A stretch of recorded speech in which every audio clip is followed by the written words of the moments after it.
reçu l'autre jour un SMS d'un ami, il me dit on a besoin d'un monsieur loyal. Et j'ai découvert à ce moment-là, même si ça fait 15 ans que je suis à Paris, que monsieur loyal est celui qui présente le numéro au cirque. Ça m'a fait tout de suite rire, et donc je dis, bah, ok, j'accepte ce défi de présenter, ce n'est pas du tout... le cirque démocratique. Le cirque démocratique, si l'on veut. Mais, donc j'ai rencontré Francine hier soir pour essayer de préparer ce débat, et elle m'a dit, je me présente toute nue devant les électeurs. Voilà qu'il faut. Et donc, du coup, pour ce spectacle-là, je vous invite à un petit applaudissement, parce que quand même, ce n'est pas super facile de se présenter nu. Je ne sais pas si ça s'est fait chez les gens. Bon, vous la connaissez déjà, donc c'est pas la peine que j'aille trop dans les détails. C'est une femme politique française qui a une longue expérience, qui a été élue plusieurs fois, qui fait partie des Verts depuis 1993, qui a fait des batailles pour les femmes, qui a fait des batailles pour les non à la Constitution européenne, au traité constitutionnel plutôt. Donc qui s'est positionnée d'une façon un peu particulière à l'intérieur du Parti des Verts. Tout le temps un contre-champ, peut-être. Alors cela peut être certes un défaut, je préfère le dire moi plutôt que soit obligé de le dire elle, mais ça peut être aussi une force. Et je lui laisse la parole, sauf si tu veux que je continue encore un petit peu, je peux. Non, merci Giacomo. Je vais commencer Giacomo, par te remercier. Giacomo est journaliste à l'Espresso, et comme il vous l'a dit, je me suis battue pour l'Europe, mais je me suis battue pour qu'on invente une Europe démocratique. Et une manière aussi de dire que notre campagne à Paris, on va la faire dans un Paris dont on veut qu'il soit européen et qu'il assume toutes ses responsabilités vis-à-vis du monde. On a pensé qu'inviter un Italien journaliste à l'Espresso, c'était aussi une manière de montrer la couleur de la campagne que nous voulons inventer.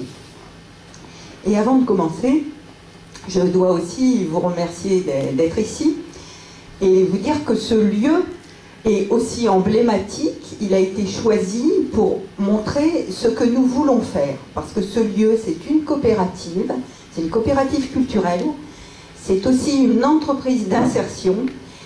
Et je crois que ça illustre bien que quand la volonté politique y est, quand on essaye d'inventer des politiques, eh bien, on peut avoir des résultats. Et il me semble que nous sommes aujourd'hui, les uns et les autres, en campagne pour la primaire des municipales 2014 à Paris. Nous sommes 8 candidats.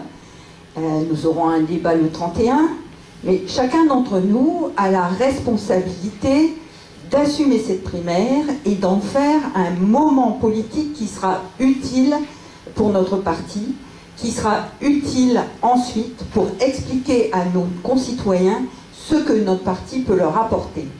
Et c'est la raison pour laquelle j'ai commencé par les symboles. Avant de vous dire pourquoi finalement j'ai décidé de me lancer dans cette campagne.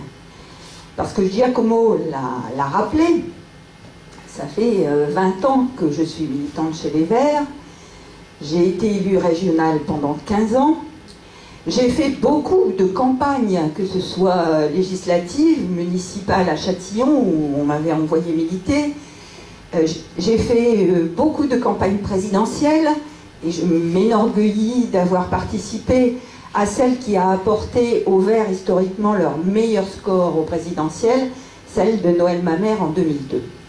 Donc on peut dire que je suis une militante politique heureuse d'avoir mené beaucoup de batailles, de ne pas en avoir gagné assez bien sûr, mais heureuse d'avoir systématiquement, quand l'opportunité politique ou la responsabilité politique devait être convoquée, avoir répondu présente.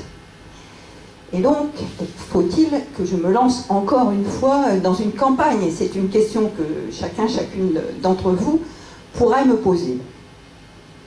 Moi, j'aurais une question à te poser, si tu permets. Je t'en prie. Tu es candidate pour faire gagner le vert, pour faire gagner la gauche ou pour faire perdre la droite? Je suis candidate d'abord pour protéger Paris, donc faire perdre la droite, mais je suis aussi candidate pour transformer Paris en profondeur. Et transformer Paris en profondeur, ça signifie changer de braquet écologique. Il me semble que nous avons des sortants. Nous avons été aux affaires à Paris depuis 12 ans. Nous avons des sortants. Ils ont mené des batailles, ils en ont gagné, mais ce sont des sortants. Et je crois qu'il nous faut, ensemble, nous demander quelles sont les caractéristiques de la personne qui incarnera notre projet pour lui donner l'ampleur et la dimension nécessaires à changer de braquet.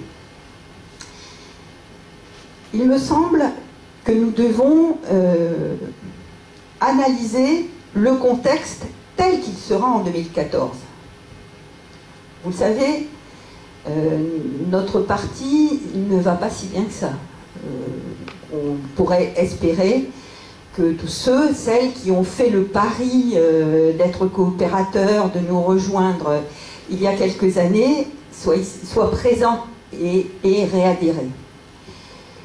Vous le savez, le gouvernement, en 2014, sera peut-être encore plus en difficulté qu'il ne l'est aujourd'hui, à d'autant plus forte raison s'il s'attaque aux retraites après l'été, s'il ferme les urgences au centre de Paris, s'il s'attaque à la protection sociale dans la suite de ce qui a été fait lors du débat sur l'ANI, l'accord national. Il me semble qu'il nous faut prendre conscience que Paris sera un enjeu national. Et la droite va chercher à utiliser Paris comme plateforme pour essayer de redorer son blason. Donc nous avons la responsabilité de défendre Paris. Et vous le savez, la candidate potentielle de l'UMP s'appelle Nathalie Kosciusko-Morizet. Vous le savez, elle fait profession de foi d'être écologiste. Personnellement, je pense que c'est prétendument écologiste, pour avoir débattu avec elle déjà, et avoir ensuite, dans les couloirs d'ailleurs, continué à débattre. Clairement, elle espère que les industries vertes sauveront le capitalisme. Je crois que nous avons la responsabilité de démonter ce faux discours écologiste de cette personne qui est une championne de l'évitement, si nous voulons conserver Paris à la gauche et pouvoir continuer à y mener des politiques écologiques. Mais pour continuer à y mener des politiques écologiques, il me semble qu'il faut que nous nous renforcions. Et c'est la raison pour laquelle il nous faut aussi tirer les leçons de 2007, de l'élection municipale de 2008 et de la campagne qui a été menée en 2007. Souvenez-vous, nous avions déjà des sortants qui avaient plutôt un bon bilan. Le tramway, on l'avait déjà fait, etc. Ces sortants ont fait un très petit score qui n'était pas à la hauteur des enjeux. Et il me semble qu'il nous faut tirer conséquence de ce qui s'est passé à ce moment-là. C'est qu'évidemment, quand vous êtes sortant, on vous associe à vos alliés. Et si nous voulons, cette fois-ci, convaincre nos concitoyens que nous avons une vision pour aller plus loin et plus vite, je vous signale qu'il y a intérêt à aller plus vite, parce que la pollution, vous le savez, au bout de 12 ans, n'a pas baissé, au contraire. Si nous voulons convaincre nos concitoyens, alors il nous faut les persuader que nous serons indépendants de ce qui s'est passé au coup précédent. Et quand je dis tirer les conséquences, rappelez-vous de ce qui s'est passé en 2010 au niveau régional. Cécile Duflot est arrivée et a dit « Nous avons des sortants, ils sont bons, mais je prends la tête de liste et je veux montrer que ma campagne sera totalement indépendante de ce qu'ils ont fait au coup précédent. » Elle a fait un excellent score. Donc je pense que ce message est la preuve que nous avons eue. Nous devons le recevoir 5 sur 5. Et dans la lignée de ce qui s'est passé au régional, construire une campagne municipale avec une équipe et le porte-parole de cette équipe, puisque la tête de liste au municipal, alors qu'il y a 20 arrondissements et donc 20 élections simultanées, eh bien le porte-parole de cette campagne est indépendant et nous avons conservé toutes nos ressources, puisque, vous l'avez compris, si vous choisissez, moi par exemple, vous n'aurez pas choisi un des 3 sortants qui sont en train de s'affronter. Et par là même, vous aurez conservé toutes nos ressources. Puisque de fait, si on choisit un parmi 3, on détruit 2 réputations de perdants. Si on ne choisit aucun d'entre eux, eh bien nous les conserverons tous pour faire campagne dans leurs arrondissements, là où ils sont sûrs d'ailleurs d'être tête de liste, puisque de fait, personne ne s'affronte à eux. Et donc, il me semble qu'un des enjeux, c'est bien de démontrer que nous voulons une tête de liste indépendante qui fera une campagne autonome et qui fera une campagne, non pas une petite campagne municipale à Paris, mais une campagne qui aura l'ampleur nécessaire à l'espace urbain dans lequel Paris est inséré. Vous le savez, nous sommes en train, enfin, pas moi d'ailleurs, il y a un débat en ce moment sur la métropole, qui est la métropolisation, qui a été lancée d'abord au Sénat. Donc, au moment où l'élection aura lieu, la question de la métropolisation sera quelque part réglée d'une manière ou d'une autre. Et Paris sera obligé de prendre en compte cette réalité-là. Ma particularité, c'est que j'ai été envoyée militer de l'autre côté du périphérique il y a une dizaine d'années. Et donc, je sais, vivant à Paris, ce qu'est la réalité de Paris, mais je sais, pour avoir milité pendant 10 ans de l'autre côté du périphérique, ce qu'est la réalité des gens qui soit vivent et travaillent à Paris, soit vivent à Paris et travaillent de l'autre côté, parce que nous aurons la responsabilité, si nous voulons construire une capitale écologiste, de répondre à toutes ces questions-là. On ne s'intéresse en général qu'à ceux qui dorment dans les villes, parce que ce sont eux qui sont les électeurs, et je crois que nous avons la responsabilité de montrer que cette ville, nous voulons la gérer pleinement, c'est-à-dire trouver des réponses, proposer des réponses et trouver des solutions à toutes les questions qui se posent aux usagers de la ville et à tous les résidents. Et je m'aperçois que je commence à devenir longue, puisque j'avais dit que je parlerai un quart d'heure et je leur donnerai la parole pour qu'ils questionnent ensuite, quitte à répondre longuement. Donc je vais rajouter encore un point, parce que je pense qu'il est fondamental, c'est la démocratie. Il me semble qu'il nous faut... Oula. Permettez. Je peux continuer. Vous m'excusez. Vas-y, je t'en prie. Il me semble qu'il nous faut... Alors, il me semble qu'il nous faut affirmer que ce changement de braquet, nous n'en déciderons pas seuls. Nous réussirons ce qui n'a pas été possible pendant une dizaine d'années, parce que nous associerons le plus finement possible les Parisiens et les Parisiennes aux décisions qui les concernent. Et comment on peut faire ça? Eh bien, je crois qu'il faut avoir le courage de dire « nous allons décentraliser cette ville ». Alors d'aucuns diront « oh mais c'est pas possible, la loi PLM, elle accorde peu de responsabilités aux arrondissements, etc. » Moi je dis, la loi PLM donne des responsabilités aux arrondissements, elle n'interdit pas qu'on augmente les responsabilités des arrondissements. Donc, une véritable décentralisation d'entrée de jeu. Et puis, faire vivre, élaborer des questions avec les Parisiennes et les Parisiens, c'est leur donner la possibilité de faire entendre les problèmes qu'ils ont, qu'ils souhaitent voir résolus, faire des appels à projets citoyens et réellement aller plus loin que ces conseils de quartier, dont on sait que même si c'est dans le 2e arrondissement, ils se portent mieux qu'ailleurs parce qu'ils décident de l'ordre, au moins de l'ordre du jour, ce qui n'est pas vrai dans tous les conseils de quartier. Eh bien, nous voulons expliquer que cette démocratie formelle ne nous suffit pas et que nous voulons aller plus loin. Et je crois que la couleur de ma campagne sera celle-là.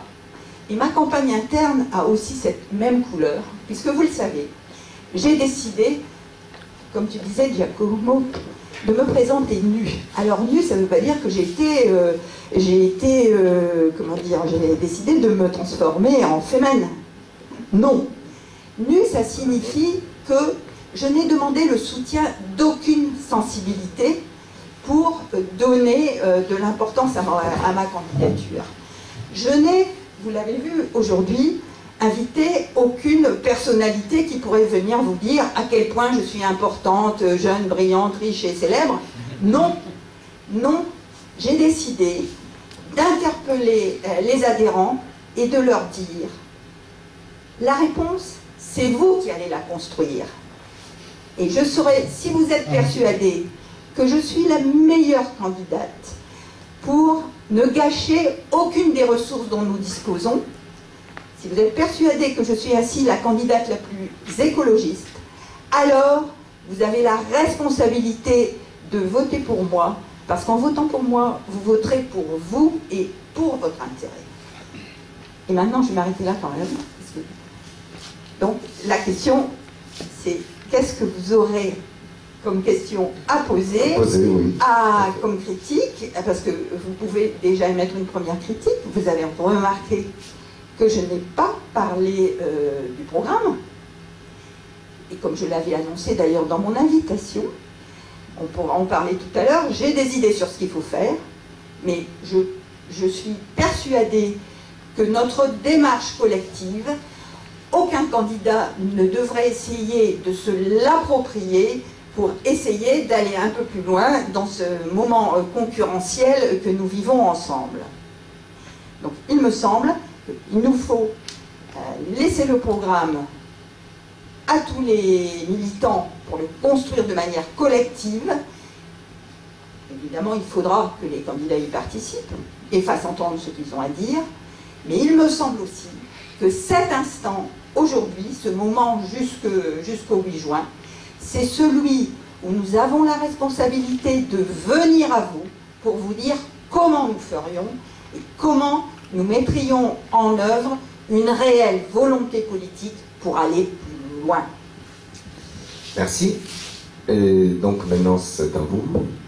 Si vous avez quelques questions, oui, déjà là-bas, alors je passe. Voilà.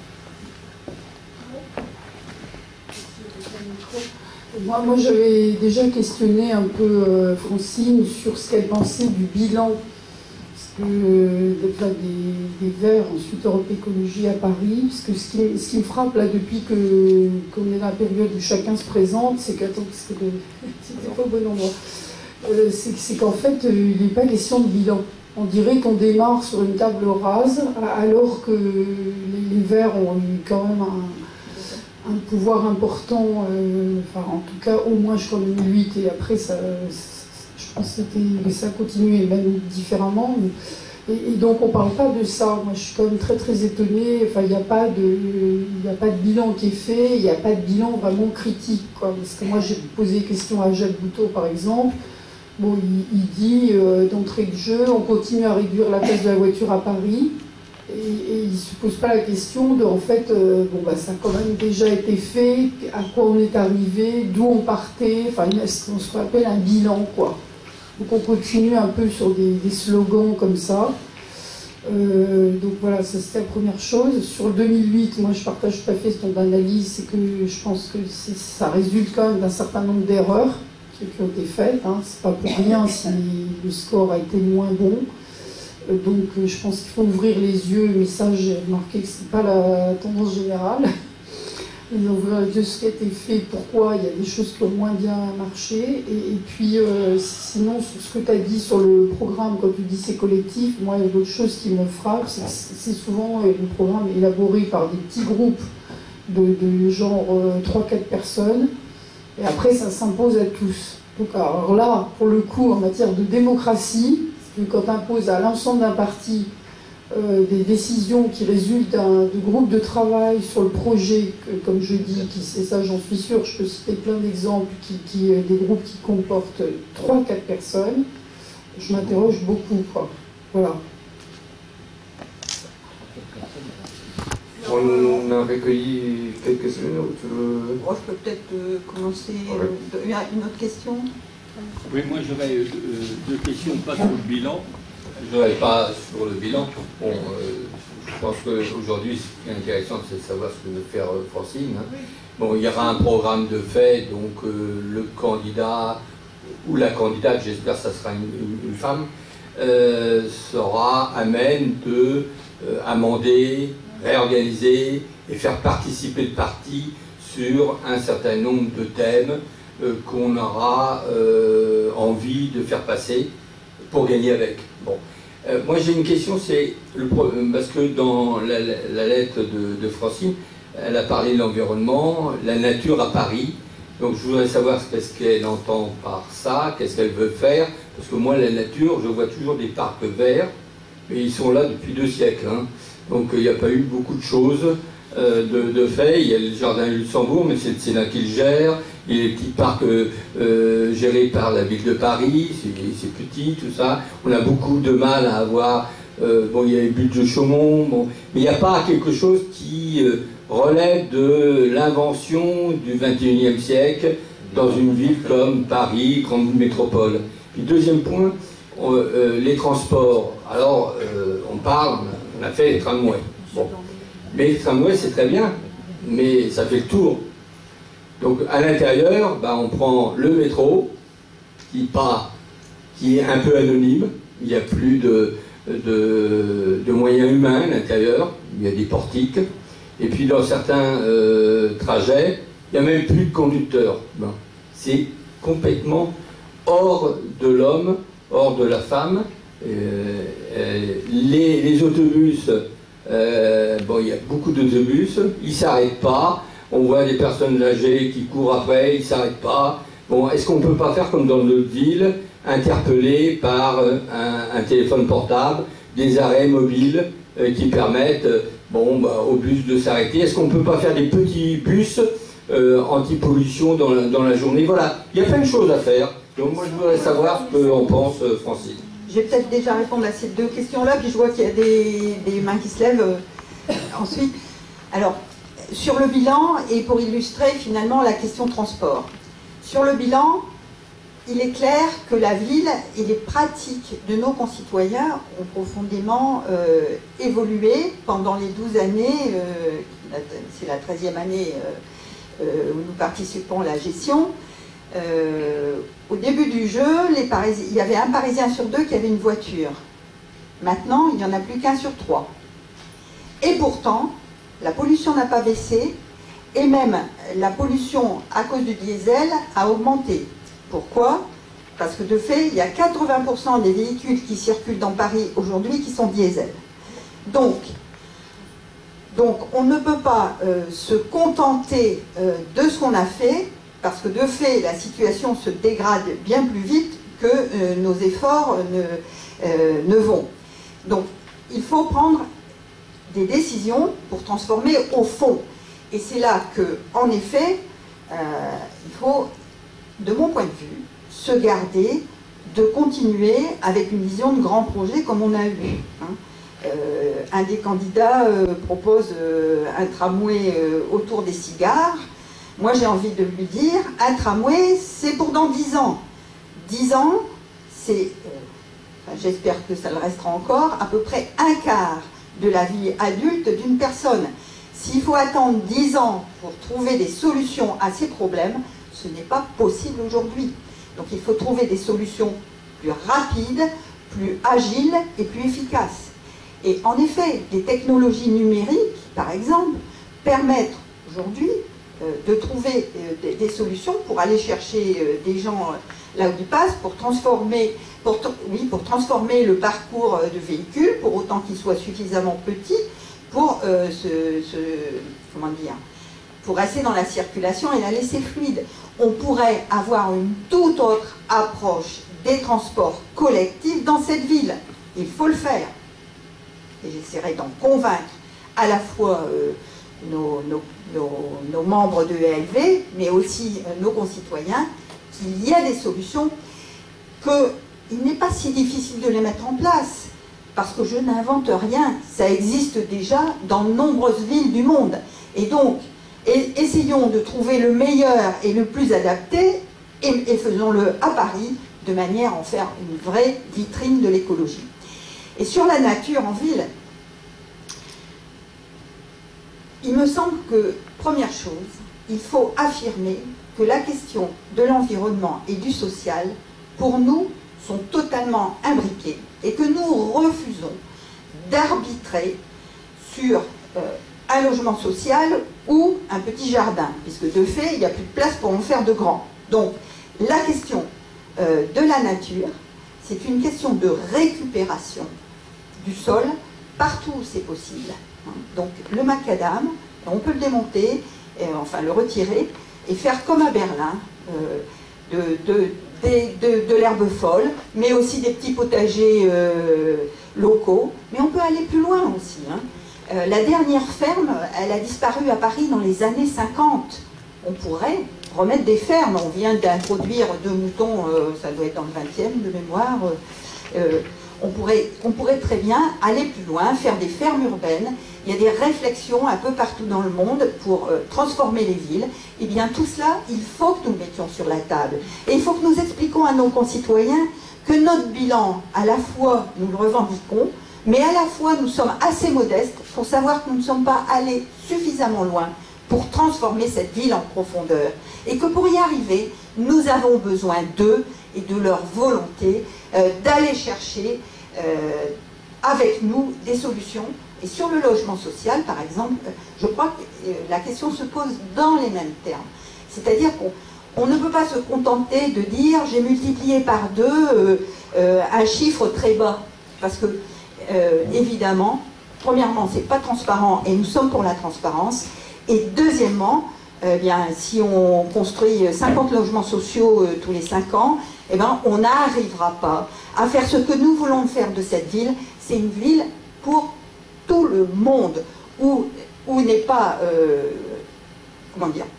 où n'est pas le seul droit à exister ou à arriver les riches européens qui se payent des résidences secondaires et qui sont en train de muséifier cette ville. On ne veut pas devenir Venise, il faut l'expliquer clairement.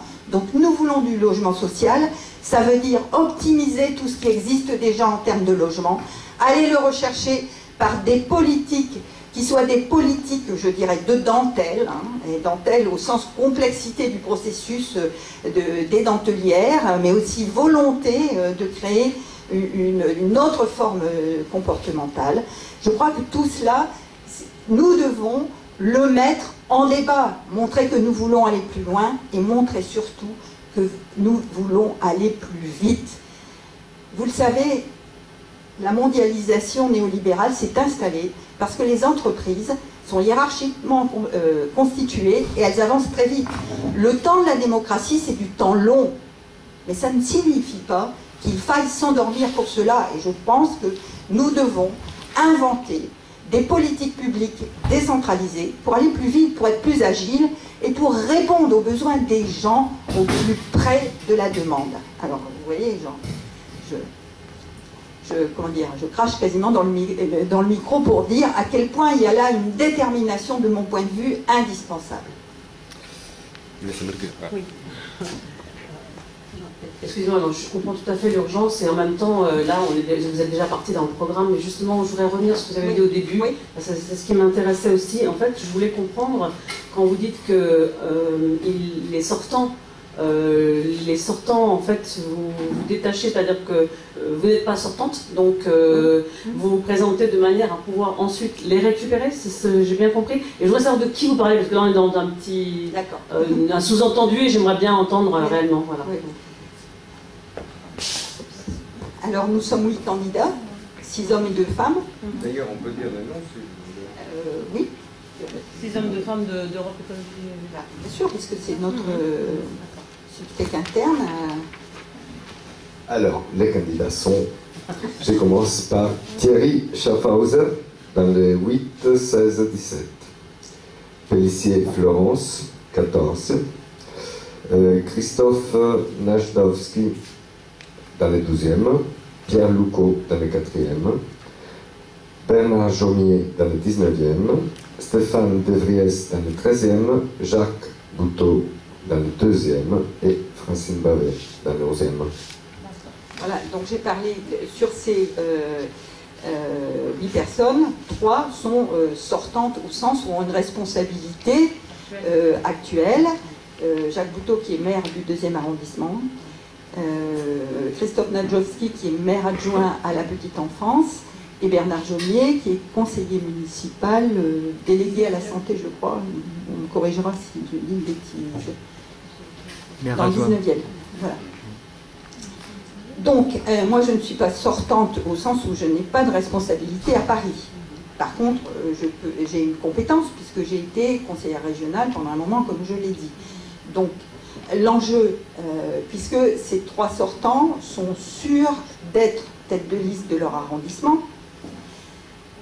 quasiment, puisqu'ils n'ont pas de concurrents, je crois que ma proposition, c'est une proposition de synergie, puisque si vous votez, si vous décidiez de me donner votre suffrage, vous ne retirez rien au fait qu'ils seront tête de liste dans leur arrondissement, et vous n'aurez pas choisi parmi ces 3-là, donc ils pourront continuer à faire équipe, et on pourra faire une équipe plus large. Si vous n'en choisissez qu'un, eh bien, les 2 autres, je rappelle ce qui s'est passé en 2008, seront certainement fort, je dirais, maris. Et finalement, je crois que nous construirons une synergie de bien moins d'ampleur. Voilà, c'était ce que je voulais dire. J'avais vu une autre main se lever. Je crois qu'il faut que tu l'expliques, ce que tu viens de dire, et c'est super important à mon avis. Ah, je pense que c'est fondamental. La question, c'est qu'il y a 2 scénarios, mais c'est aussi votre responsabilité de le faire savoir. Il y a 2 scénarios. Un scénario où on choisit et on détruit des ressources, un autre où on amplifie nos ressources. Voilà. Non, mais ça, tu le dis, tu vois, il n'y a pas un grand monde là. Oui, non, bien sûr. Tu le dises dans un mail, que ce soit clair, en 4 lignes, que tu l'expliques, parce que ça me paraît fondamental. C'est vrai. Dans notre intérêt à tous, je crois. Bonsoir, merci Francine de ton intervention. Je voulais te demander comment tu crois qu'on peut, je pense qu'on ne peut rien faire, mais comment on peut analyser le fait qu'il n'y ait que 2 femmes élevées qui soient candidates de liste, alors qu'on est censé être le parti où la parité est bien respectée, bien prise en compte. Je ne sais pas comment je peux parler au nom des autres femmes. Tout ce que je peux dire, c'est que quand j'ai adhéré en 1993 chez les Verts, c'est parce que j'étais écologiste par construction, certainement, à cause de mon histoire personnelle. Mais c'est aussi parce que justement, il y avait dans les statuts une disposition qui disait que la parité était statutaire. Et je me suis dit que finalement, un parti où on n'est pas obligé de se battre, ne serait-ce que pour exister, c'est un parti qui me convenait. Ceci étant, j'ai appris que la parité ne construit pas l'égalité. Et donc, ce moindre nombre de candidatures, il y a 2 manières de l'analyser. On peut dire les femmes cherchent moins les responsabilités, ou on peut dire le système fait que les femmes ont des difficultés à apparaître. En tout cas, moi il me semble que j'ai la responsabilité, parce que je suis féministe, d'être candidate en tant qu'être humain à part entière. Je pense qu'en tant que femme, mon genre c'est féminin, mais je suis garante de la lutte contre toutes les discriminations, quelles qu'elles soient. Et ça, celles et ceux qui me connaissent savent que je l'ai fait pendant des années quand j'étais en situation de responsabilité sur le social au Conseil régional. Je pense que la parité, c'est finalement la base de la réflexion sur ce qu'est une véritable lutte contre les discriminations et une société équilibrée où tout un chacun, toute une, je sais pas comment dire, toute une chacun, soit sûr qu'il aura l'égalité, rien que l'égalité, mais toute l'égalité. Et je crois que le débat qu'il y a aujourd'hui autour du mariage montre bien qu'il faut affirmer cela haut et fort, et que c'est une bataille qui est une bataille, de mon point de vue, démocratique de fond, et qu'il ne faut jamais abandonner, parce que c'est une manière, la politique c'est un art de vivre, et la recherche de l'égalité, ça ne s'arrête jamais, parce que quand on ne la revendique pas, Françoise, toi qui es présidente de l'Observatoire pour l'égalité, non pour la parité d'ailleurs, je dis une bêtise, quand on ne la revendique pas, quelque part, on la met en difficulté. Et donc ma candidature, ben, ça sera aussi celle d'une femme, si on choisit une femme, ça sera aussi pour montrer finalement que notre parti est porteur de cette volonté-là depuis longtemps et que nous voulons continuer à la mettre en acte. Françoise, tu nous as dit que tu as été élue pendant 15 ans au Conseil régional. Ouais. Alors j'aimerais bien que tu me racontes des histoires. Des histoires. Une qui serait, quel a été selon toi ton plus grand succès pendant ton mandat de 15 ans, et quelle a été aussi ta plus grande frustration pendant ce mandat? Alors mon plus grand succès, c'est la ténacité. Je crois que j'ai compris quelque chose. C'est que être élu, c'est pas une question de statut. Être élu, c'est une question de détermination. On peut avoir un statut, être dans l'exécutif, avoir un beau bureau, etc. Et peser très peu dans un système où, vous le savez, le parti majoritaire a tout le pouvoir. Hein. Malheureusement, on a vraiment besoin d'une 6e République parce que nos institutions n'ont pas vraiment, et la manière dont elles sont gérées, n'a pas vraiment rompu avec la royauté. Hein. J'avais des amis quand j'étais à l'ENA qui étaient néerlandais, qui se moquaient toujours de nos arrangements à la française et me disaient, mais sérieusement, nous on a une reine, mais au moins on a la démocratie, on a la proportionnelle. Vous avez coupé la tête du roi, mais finalement vous n'avez pas rompu avec les habitudes. Bon, donc j'ai appris la ténacité. Et donc, c'est par exemple ce qui m'a permis d'inventer une politique d'économie sociale et solidaire en 2000, quand c'était pas encore à la mode. Et je peux t'affirmer qu'il a fallu de la détermination pour y arriver. Jean-Paul Huchon me disait, mais oui, c'est très bien l'économie sociale et solidaire. D'ailleurs, moi j'ai été banquier et donc au Crédit Agricole, moi je connais l'économie sociale, je suis d'accord, etc. Et quand je lui dis, j'ai besoin d'un budget, on vient de créer un secrétaire d'État à l'économie solidaire, donc il faut qu'on crée des synergies en ayant des responsabilités en la matière un peu partout. Il disait, oui, écoute, cette année, on va créer la ligne budgétaire, mais on ne va pas la doter, on la dotera l'année prochaine. Hein, voilà. Et bon, et donc, toujours essayer de gagner du temps, etc. Bon, et moi qui est dans mon histoire, une histoire syndicale, parce que je suis une personne, je dirais, concernée, c'est-à-dire que là où je suis, je m'engage. J'avais appris pas mal de choses en faisant du syndicalisme, et notamment à négocier.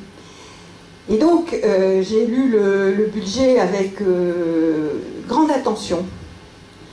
Et puis, je me suis aperçue que il y avait une poire pour la soif dans le budget des transports.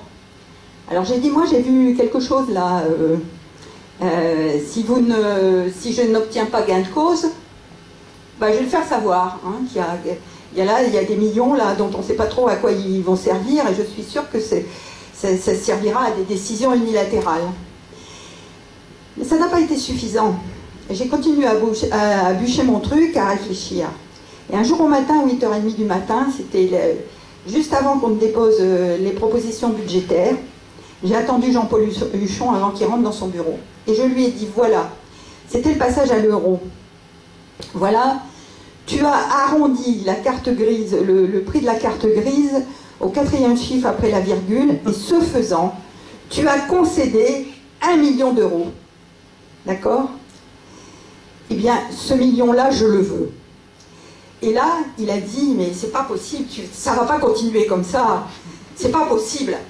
Et il a craqué. Voilà. Donc, si tu veux, voilà, la ténacité, mener des batailles, c'est vraiment, je pense, le rôle de l'élu, c'est pas si facile. C'est pour ça que je parle d'expérience. C'est ta plus grande frustration. Et ma plus grande frustration... Elle se décrite hier comme une fox terrier qui s'accroche. Ah, non, mais je lui ai raconté ce que je disais toujours aux personnes, aux deux jeunes femmes qui étaient dans mon cabinet. Et je leur disais, un vote, il n'est jamais acquis jusqu'à la dernière minute. Il faut tenir bon jusqu'à la dernière minute, parce qu'il peut toujours se passer n'importe quoi pour essayer de nous emberlificoter, ou pour essayer de gagner du temps, pour que ça soit reporté de 2 mois, etc. Bon. Et pour imager mon propos, je disais, c'est la stratégie du fox terrier. Je dis ça parce qu'un jour, le jeune chien de mes parents, fox terrier, a essayé de se jeter à ma gorge. Donc ça m'avait un peu marqué. Et donc la stratégie du fox terrier, c'est tu mords et tu ne lâches pas. Donc aller jusqu'au bout, toujours, sans brutalité, simplement démontrer une détermination qui fait que le premier budget que vous négociez, c'est difficile. Le deuxième, on commence à vous regarder autrement. Et au troisième, on dit, faites attention à celle-là, parce qu'elle ne lâche jamais. Donc, si vous ne lui donnez pas ce dont elle a besoin pour mener la politique qu'elle souhaite mener, elle va vous casser les pieds, vous pourrir la vie pendant des mois. Alors, même à la fin, j'avais même plus besoin simplement de monter je dirais, en intensité, merci, les débats, parce que de fait, en face, ils avaient intégré cette volonté politique-là. Et ça, c'est essentiel. Et je dirais qu'une de mes frustrations, en y réfléchissant, elle est collective. C'est que j'ai connu un groupe des Verts qui était 25 personnes. J'en ai connu un autre de LV de 50 personnes. Eh bien, je ne suis pas sûre, je ne suis pas certaine que le groupe de 50 personnes ait été plus efficace que celui de 25. Et cela pour montrer que le nombre ne suffit pas. C'est la détermination qui est fondamentale. D'autres questions? Voilà. Non, d'abord, c'est une réflexion sur ce que disait Albert tout à l'heure sur la nature à Paris, en fait, en disant que bon, il y avait des grands... Bon, et tu as répondu effectivement qu'il y a plein d'interstices. Et ce que je crois que c'est aujourd'hui, c'est un des problèmes à Paris, c'est que, qui est lié à la question que je vais poser après, c'est que on ne réfléchit pas au plus, disons, réellement sur ce que font les habitants eux-mêmes, sur ce qu'inventent les habitants. Par exemple, dans le 20e, c'est vrai que l'explosion des jardins partagés, elle est très importante. Elle est importante partout, mais on voit qu'il y a 2 types de jardins partagés. Il y a les jardins partagés dont les municipalités veulent reprendre le contrôle, ont déjà repris le contrôle, et puis il y a les jardins partagés qui sont encore appropriés par les habitants. Et qu'en même temps, ces jardins partagés commencent à se disséminer, y compris dans le logement social. Donc ça change le type de rapports sociaux. Et par exemple, installer ensuite des toits végétalisés, par exemple, sur ces jardins, où les gens pourraient, y compris l'été, faire des fêtes, etc., ça changerait encore une fois. Et je pense qu'on a oublié, depuis une dizaine d'années, que les politiques publiques, ce n'étaient pas simplement des politiques par le haut, mais c'était des politiques qui reliaient le haut et le bas, et qui étaient d'ailleurs d'abord impulsées par le bas. Parce que finalement, on pense que de bons élus technocratiques peuvent remplacer l'initiative des habitants. Et c'est là qu'on se dessèche. Et alors c'est un peu lié à la deuxième type de question, c'est que j'ai trouvé que à part l'allusion sur Kosciusko-Morizet, ton discours était un peu, quelque part, il était très, très vert-vert, c'est-à-dire qu'il était très, on a une politique, il était très dépolitisé quelque part. C'est-à-dire que je pense que l'année prochaine, nous allons être dans un contexte où pour une partie, en tout cas, de l'électorat, il y aura aussi un bilan, pas seulement de Delanoë, mais aussi du gouvernement dans lequel nous sommes. Et donc, la question que j'ai envie de te poser, c'est comment toi, tu te situes là-dedans? Parce que ça peut intéresser d'abord un certain nombre d'électeurs internes chez les Verts, mais aussi un certain nombre d'électeurs externes. Il faudra présenter ce qu'on pense, parce que la bataille, elle sera politique. Et les Verts, le Front de gauche existera certainement. Le Parti socialiste défendra quand même, il sera obligé de défendre la politique du gouvernement en tant que tel, etc. Et quand tu dis que Kosciusko-Morizet, très justement, dit voilà, les industries vertes, elles vont permettre de sauver le capitalisme par le haut, quoi. Eh bien, quand j'écoute beaucoup de discours verts, je ne vois pas beaucoup la différence. Aujourd'hui, en gros, une grande partie de notre mouvement, il dit à peu près ça. Il dit pas ça comme ça, mais il dit pas capitalisme, mais il dit l'économie verte, etc. Ce contre quoi, d'ailleurs, il y a des dizaines de milliers de manifestants à Rio l'année dernière, l'économie verte. Bon, parce que l'économie verte, c'est les industries vertes qui sauvent le capitalisme. Donc, comment toi, dans ce type de débat, et dans le type de débat plus politique, c'est-à-dire, tu te situes, parce que je crois que tu étais à la manifestation d'Eva Joly, c'est pas de te dénoncer que... Non, c'était pas d'Eva Joly, c'était une manifestation où Eva Joly, Francis Bavet, Patrick Farkas sont allés demander une 6e République, parce que la 6e République appartient à tous les citoyens. Je suis d'accord, je m'excuse de ce lapsus. C'est révélateur. Et donc voilà, c'est ça ma question. Il faut refaire peut-être de la politique. Deux questions. Alors la première, j'ai terminé mon intervention liminaire en disant que la question, c'est une question démocratique. C'est-à-dire, en effet, comment on va chercher au plus près des citoyens leurs projets. J'ai même parlé d'appel à projet. Et je pense qu'en effet, si on veut réussir et si on veut occuper tous les interstices, alors il est indispensable de le faire avec nos concitoyens. Parce que sérieusement,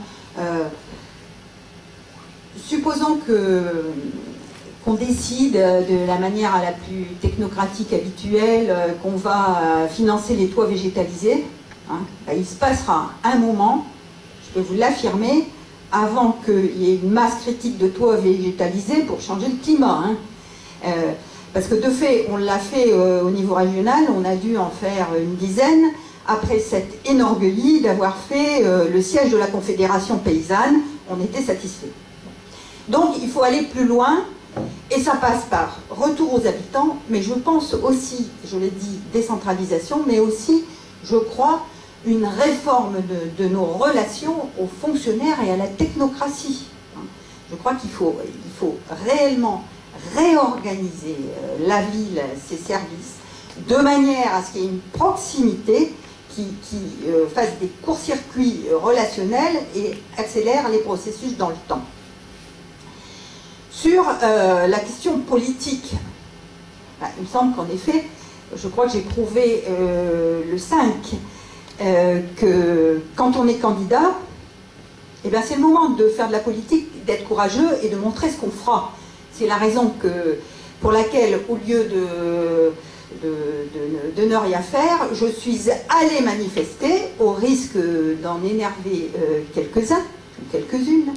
Mais je pense qu'il y a la responsabilité de dire, si nous voulons que cette campagne prenne l'ampleur qu'elle doit avoir, que notre objectif, c'est de gagner la ville, c'est-à-dire de passer devant le Parti socialiste, comme ça a pu être fait en Allemagne dans certaines localités, mais pas en ayant un projet qui ressemblerait comme deux gouttes d'eau à celui du Parti socialiste, mais en montrant bien notre différence, qui est une approche de l'écologie citoyenne, qui est aussi une approche de l'écologie sociale, au sens où nous voulons que tous ceux qui veulent vivre à Paris puissent y rester, et qui est aussi une approche de l'écologie qui est profondément transformatrice. Et il me semble, regardez ce qui s'est passé dans les grandes villes ces derniers temps, il me semble que ce n'est pas, comment dire, une ambition démesurée d'une candidate qui aurait pris la grosse tête. Hein. Il y a, dans toutes les élections aujourd'hui, parce que la question du rôle des partis politiques et la question